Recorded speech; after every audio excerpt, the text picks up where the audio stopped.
लोकांचा सहभागाशिवाय कोणतेही गाव विकासाच्या मार्गावर लागू शकत नाही. हिवरे बाजार आणि पाटोदा या ग्रामपंचायतींना शासनाकडून कोणती विशेष मदत मिळत नव्हती. एखादी व्यक्ती जेव्हा गावचा सरपंच होतो तेव्हा संपूर्ण गावाची जबाबदारी त्याच्यावर असते. स्वतःच्या कुटुंबाच्या अगोदर गावचा विचार करणे त्याच्यासाठी प्रथम कर्तव्य आहे. ग्रामपंचायतीमध्ये निवडून येऊन विकास कामासाठी आलेल्या निधींमध्ये भ्रष्टाचार करून त्यात आपला स्वार्थ साधता येतो या उद्देशाने ग्रामपंचायत निवडणूक लढविली जाते. नमस्कार मंडळी, मी निलेश पाटील आपल्या सर्वांचं पुन्हा एकदा स्वागत करतोय माझं गाव सांगोडे या युट्यूब चॅनेलवर. मंडळी, महाराष्ट्रात एकूण 27,906 ग्रामपंचायती आहेत. संयुक्त महाराष्ट्राची स्थापना होऊन आतापर्यंत वेगवेगळ्या पक्षाचे आमदार निवडून आले आहेत. परंतु महाराष्ट्रात बोटावर मोजता येतील एवढ्याच ग्रामपंचायतींना काही उल्लेखनीय कामगिरी करता आली आहे. यापैकी 2 ग्रामपंचायतीची माहिती आपण व्हिडिओ क्रमांक 10 आणि 11 मध्ये पाहिली. या ग्रामपंचायतीची विशेष गोष्ट म्हणजेच या ग्रामपंचायती ज्या क्षेत्रात आहेत त्या क्षेत्रातील आमदार खासदारांना कोणी ओळखतही नाही. परंतु हिवरे बाजार ग्रामपंचायतीचे सरपंच आणि पाटोदा ग्रामपंचायतीचे सरपंच भास्करराव पेरे यांना संपूर्ण भारत ओळखतो. हिवरे बाजार ग्रामपंचायतीचे सरपंच श्री पोपटराव पवार यांना तर राष्ट्रपतींच्या हस्ते पद्मश्री पुरस्कार मिळाला आहे. या दोन्ही ग्रामपंचायतीचे आपल्या गावाचा कायापालट लोकांच्या सहभागानेच केला आहे. लोकांच्या सहभागाशिवाय कोणतेही गाव विकासाच्या मार्गावर लागू शकत नाही. आणि खेदाची बाब अशी की जे काम हिवरे बाजार आणि पाटोदा ग्रामपंचायतीला जमले ते इतर ग्रामपंचायतीला का जमले नाही. हिवरे बाजार आणि पाटोदा या ग्रामपंचायतींना शासनाकडून कोणती विशेष मदत मिळत नव्हती. इतर ग्रामपंचायतींना ज्या प्रकारे निधी मिळतो त्याच प्रकारे हिवरे बाजार आणि पाटोदा ग्रामपंचायतीला मिळतो. मग तरीही इतर ग्रामपंचायतींना आजही इतक्या मागासलेल्या का आहेत. आता याची कारणे आपल्याला पुढील प्रमाणे सांगता येतील. 1. आपापसातील वाद. गावोगावी लोकांमध्ये वादविवाद असतात. वेगवेगळ्या कारणावरून लोकांमध्ये वाद सुरूच असतात. यातील सर्वात मुख्य कारण म्हणजेच जमिनीवरून वाद. प्रत्येक गावात जमिनीवरून वाद होत असतात आणि यामुळे या वादाचे पडसाद ग्रामपंचायतीच्या निवडणुकीच्या वेळी उलटून येतात. तसेच हे वाद गावाच्या विकासाच्या आड येतात. यामुळे ग्रामस्थांना लोकशाहीविषयी योग्य मार्गदर्शन करणे आवश्यक आहे, जेणेकरून गावातील मंडळी वैयक्तिक वाद बाजूला ठेवून गावच्या विकासात योगदान देतील. यातील दुसरं मुख्य कारण पक्षीय राजकारणावरून वाद.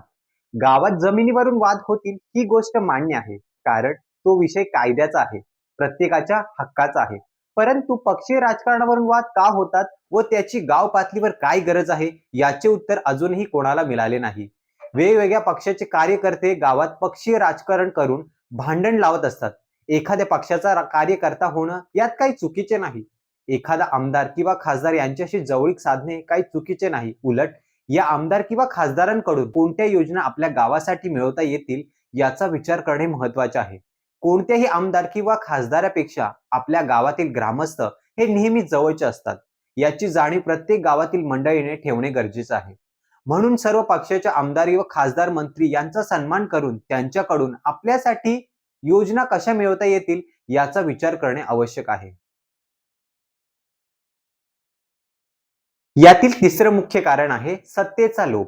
मंडळी, ग्रामपंचायतीमधील सरपंच, उपसरपंच आणि सदस्य ही पदे खूप जबाबदारीची असतात.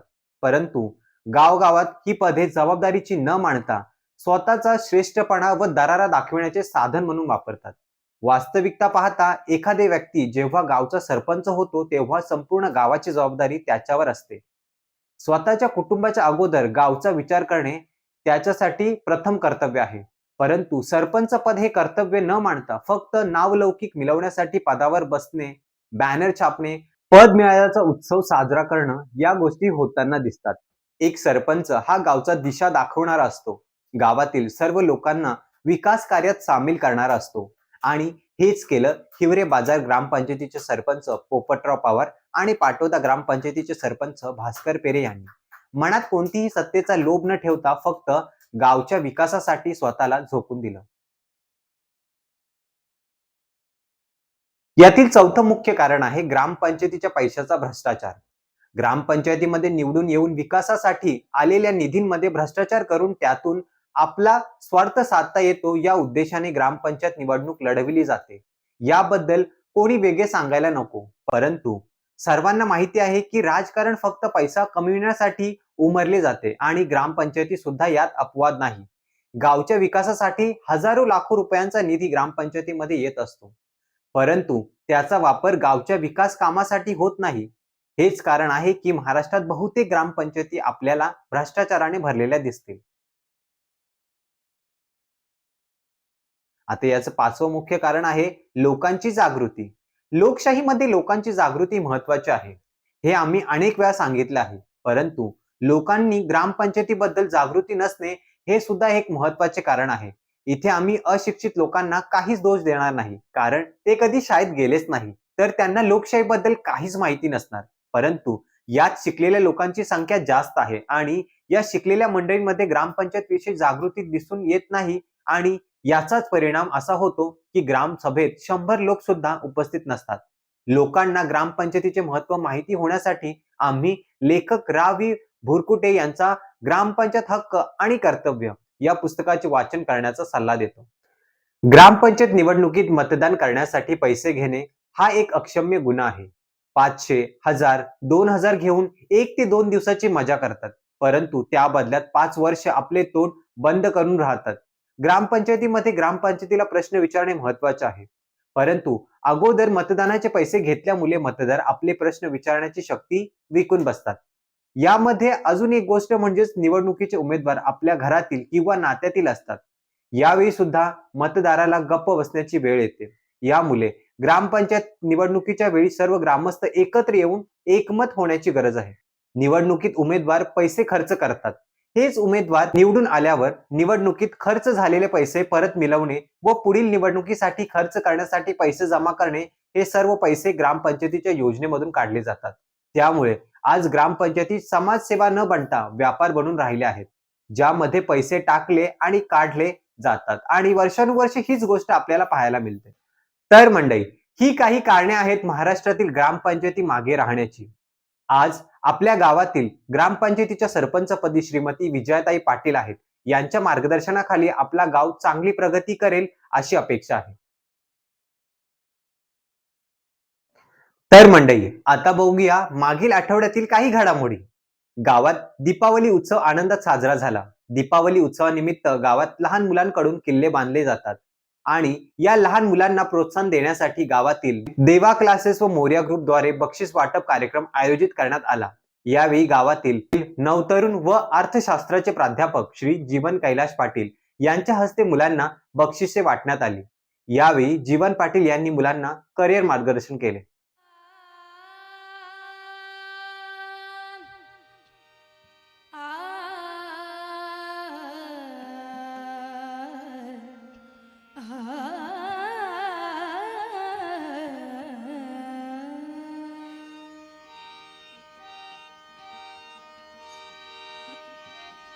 हर हर महादेव, हर हर महादेव, हर हर महादेव.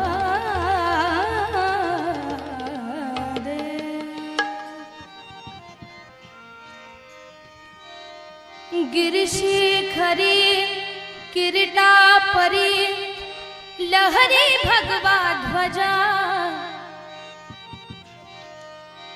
गिरिशिखरी किरीटा परी लहरी भगवा ध्वजा,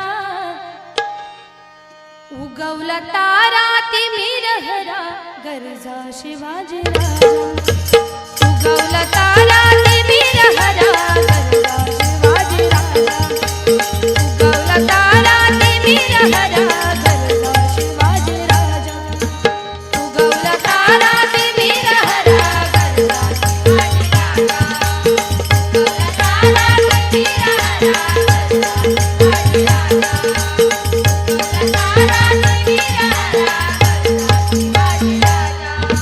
गिरिशिखरी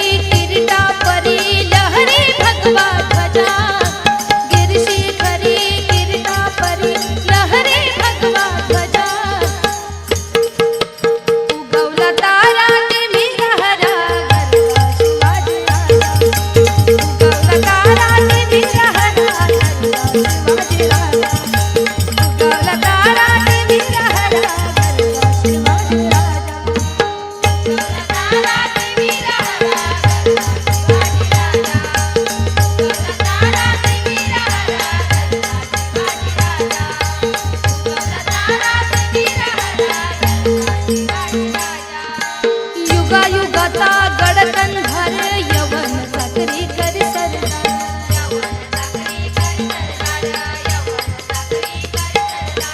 युगायुगाचा गडकंधार यवन चाकरी करी सरदार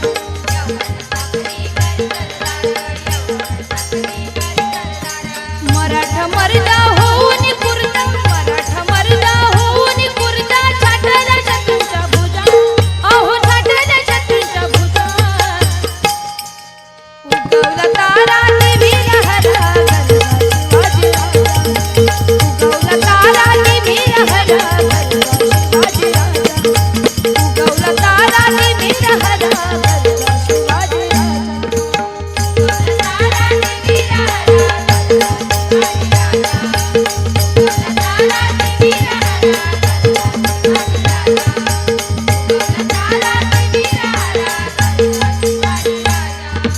तळपे हाती नंगी तलवार होऊन राणा कृष्णवल्लभ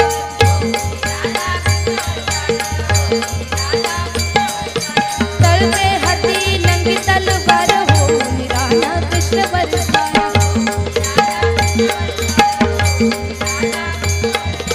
हर हर करी दरिका पारी हर हर करी दरिका पारी उधळला राजाच्या फौजा अहो उधळला राजाच्या फौजा उगवला तारा ती वीर हरा गरजा शिवाजी राजा उगवला तारा ती वीर हरा गरजा शिवाजी राजा उगवला तारा ती वीर हरा गरजा शिवाजी राजा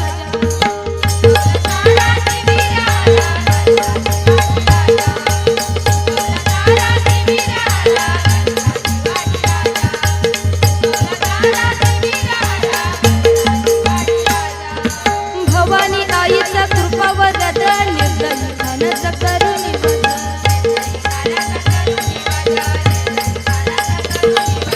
भवानी आईचा कृपा वरद भवानी आईचा कृपा वरद भवानी आईचा कृपा वरद निर्दयी घनच करुणी वद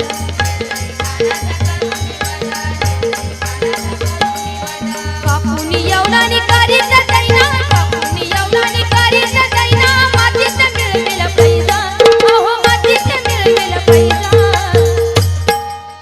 उगवला तारा ती मीर हरा गरजा शिवाजी राजा उगवला तारा ती मीर हरा गरजा शिवाजी राजा उगवला तारा ती मीर हरा गरजा शिवाजी राजा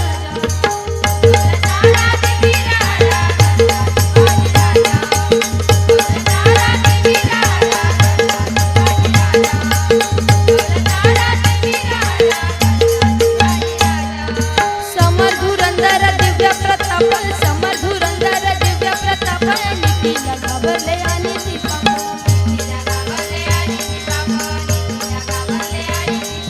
समर धुरंदर दिव्य प्रताप समर धुरंदर दिव्य प्रताप समर धुरंदर दिव्य प्रताप नीतीला घाबरले आणि दीपाप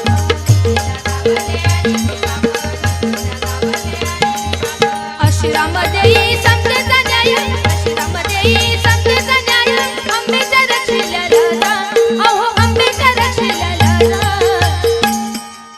उगवला तारा ते वीर हरा गरजा शिवाजी राजा उगवला तारा ते वीर हरा गरजा शिवाजी राजा उगवला तारा ते वीर हरा गरजा शिवाजी राजा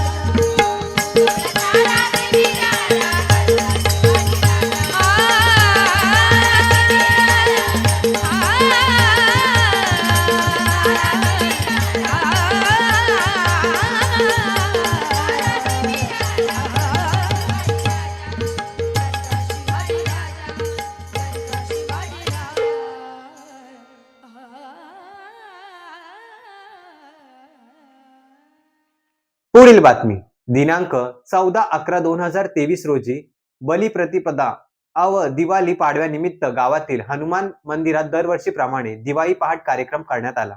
यावेळी गावातील नवतरुण मंडळी, ग्रामस्थ मंडळी व शाळेतील विद्यार्थ्यांनी कार्यक्रमात सहभाग घेतला।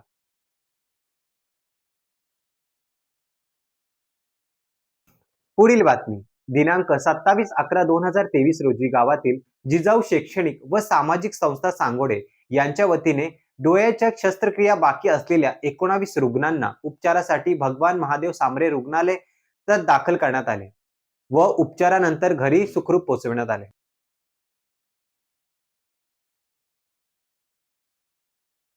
जिजाऊ शैक्षणिक व सामाजिक संस्था सांगोडे गावात नेहमी वेगवेगळे उपक्रम राबवत असते. संस्थेच्या पुढील वाटचालीसाठी खूप खूप शुभेच्छा.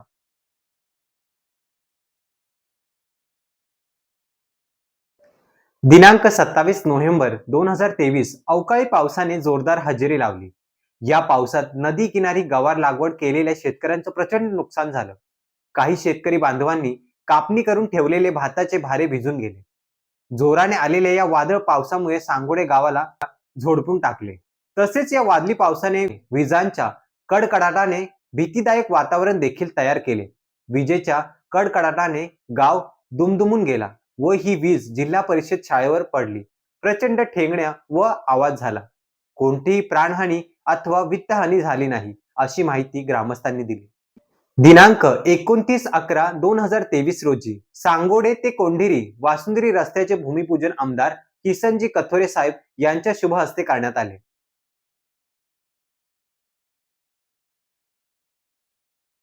गावात नवीन स्मशानभूमीच्या बांधकामाला सुरुवात केली आहे.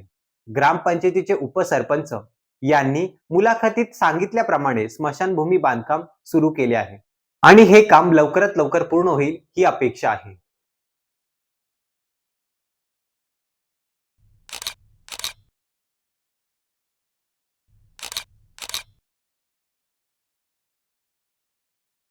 परंतु जल जीवन मिशन योजनेअंतर्गत पिण्याच्या पाण्याचे टाकीचे बांधकाम अजून सुरू झाले नाही. मंडळी, या होत्या काही मागील आठवड्यातील घडामोडी. व्हिडिओ आवडल्यास जास्तीत जास्त शेअर करा आणि आपल्या प्रतिक्रिया आणि सजेशन्स आम्हाला कमेंट बॉक्समध्ये कळवा. आजच्यासाठी आपला निरोप घेतो. जय हिंद, जय महाराष्ट्र.